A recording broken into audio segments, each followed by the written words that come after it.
gawa tayo ng ano, electric pan na ano, electric pan na may ano, dual engine. Dual engine tong electric pan na to, may reverse pa. May makina sa baba, may makina dito taas.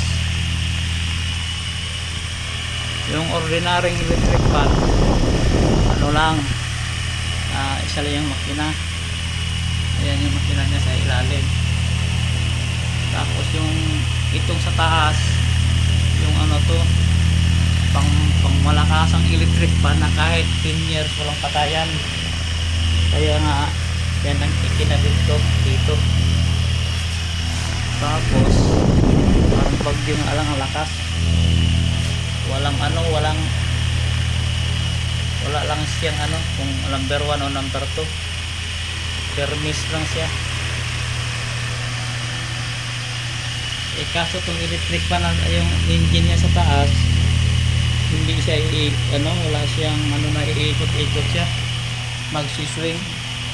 Kaya dinalaw ako yung sa baba ang taga-swing, yung sa ibabaw ang ano, nagdala ng pan. Nilagyan ko siya ng belt. Hindi naman masyadong maingay. Ayan yung belt niya. Dual engine electric pan DIY. Yan mga idol, follow na lang kayo sa akong vlog.